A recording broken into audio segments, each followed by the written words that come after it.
Hello, you wonderful people. Let's paint another mini. Right before this, I painted a little water forest thing. I don't know. It turned out okay, though. I dig it.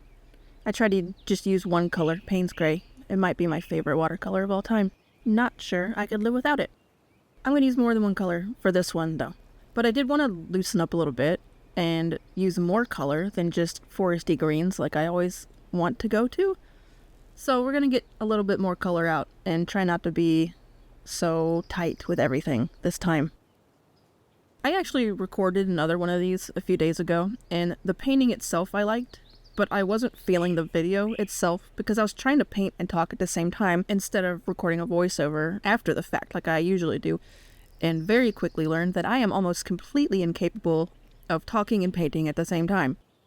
But I try to stick with it anyway and not be a perfectionist about every video, so I was editing away and then realized that an entire large section of the video filmed out of focus, and I kind of sealed the deal that I could just scrap that one and not feel bad about it. It was one of those rare moments where you get to be relieved that you screwed something up instead of panicking about it. So here we are. I'll still show you that painting after this and a couple other ones that I've done recently. We'll look at them after I finish this one. So like I said, I'm trying to be a little more abstract for this one and not just go on autopilot with blue sky, green grass, tree, and another green, and maybe use some of my more neglected colors in some cases.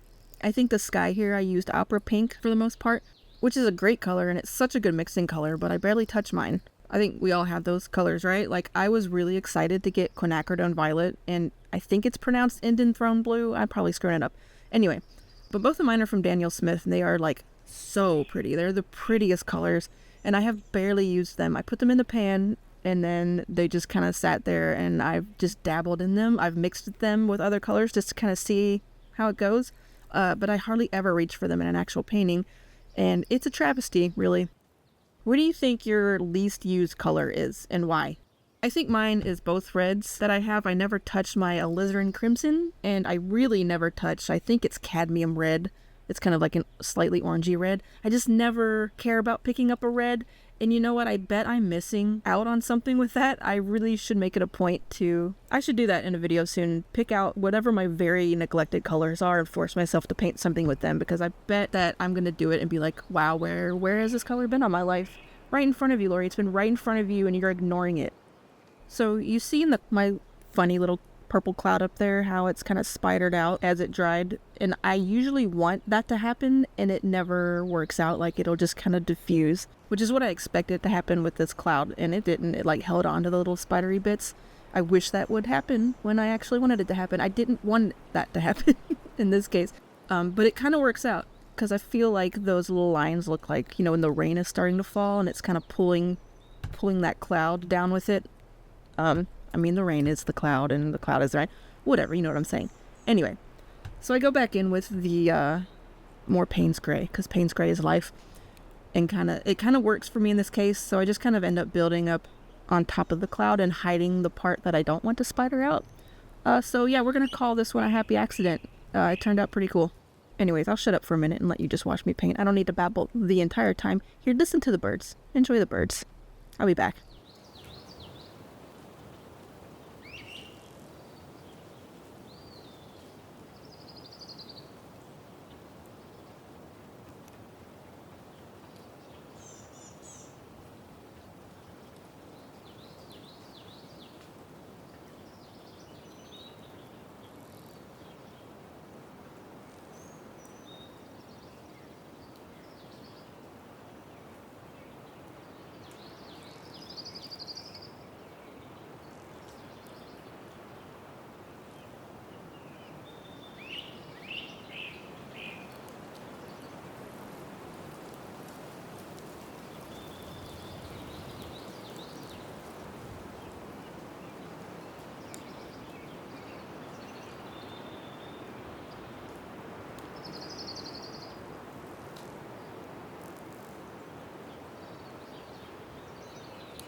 So I mentioned in, I think, the previous video about wanting a teeny tiny brush to paint these little minis with and not really having a good one. I found one buried in my ceramic supplies because I use brushes for pottery too, but it's kind of jaggy. It's a little it's a little frayed and messed up because I'm usually using it with glaze instead of paint. But it worked out okay. It's still worked out. It doesn't hold a lot of paint because it's so tiny. Like, it just can't hold on to very much water or paint. But it got the job done. It got in between those little background trees, and it did me all right. I will invest in some very teeny tiny quality brushes when the pocketbook allows. Right now, I kind of just have to use what I got. Somebody did mention, I think Princeton brand, one of you commented in my last video about them making a really good set for very tiny paintings. So I will remember that, and maybe I'll check those out soon when I get the chance to.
I grabbed a color called Neutral Tint to kind of make some shadows for this because I was just like, grabbing whatever, not worrying about being realistic, just having fun with color.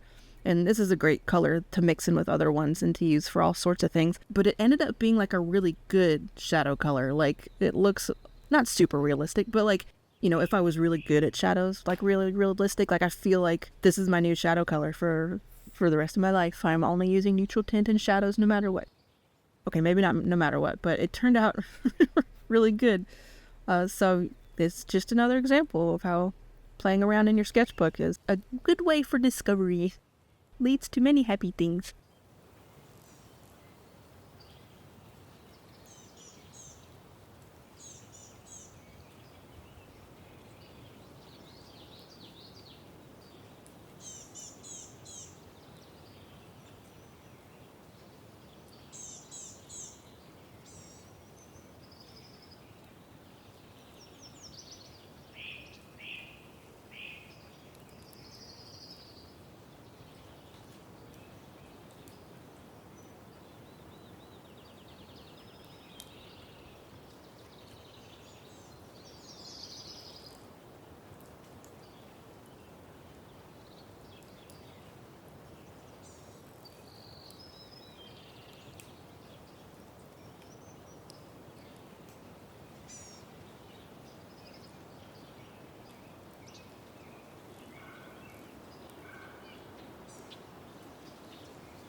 This is me staring at the painting and trying to decide if I was done yet or not. Because sometimes you don't know, and it's so easy to overwork everything. So I'm just gonna stare at it for a minute, and I think I decided it needed just a little bit of some foreground grass or something, just a little bit more something. So I did that.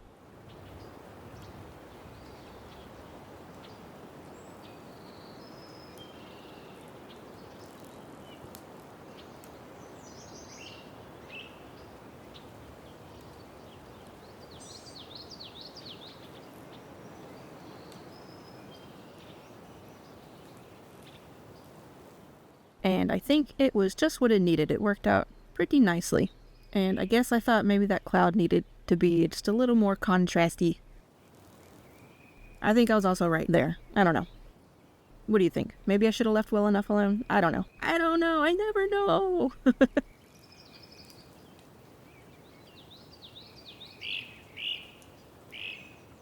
It's done. I do think it turned out well. There's little things I could fix, but that's why it's a sketchbook. we're learning. I think I did a pretty good job at not overworking things. There's a little areas I could nitpick, which is pointless. I'm not going to nitpick too bad. But overall, I think it was a good practice in not overdoing it and learning to stop. Like, I decided I needed a little bit of foreground grass, and I did it, and I darkened my cloud, and I was like, you know what? I could fuss with this for another hour, and I could have. Y'all know I could have. I know you could have too. But it was good. It was good exercise. We did it. High five. It's done.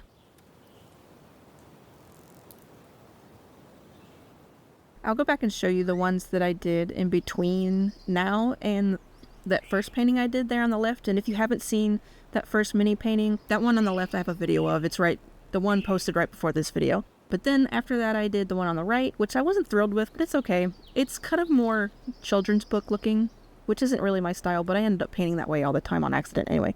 And then I did these two, and I feel like they turned out really well. I was super happy with the one on the right because look at my tree shadow, y'all. Successful tree shadow. You know I gotta celebrate anytime I do a shadow well. It does not happen often. This one on the left I really spent a lot of time on, and it's the only one that I've painted from an actual reference so far, which I really kind of stared at a little bit too hard, but I think it came out really well, and I definitely spent way more time on that one than any of these other minis. So I might try that again with another one in a future reference because I like trying to see how much detail I can pack in, but I don't want to do that on every single one of these. The whole point is to have fun and not labor over something that takes like hours, right? And that's the one that I filmed for you previously and messed up. So that was the one, but it's cute. I like my little fence. I was really proud of the fence at the time. I should save that part, but I think I deleted it already. Anyways, there we are. We're all done. We did it. Thanks for watching. So many of you enjoyed the first video I did of these little minis and commented, and I'm so glad. There's other videos planned, but this will definitely be an ongoing series in my wonky little sketchbook. Until then, keep your paintbrush out of your coffee, and I will see you again soon.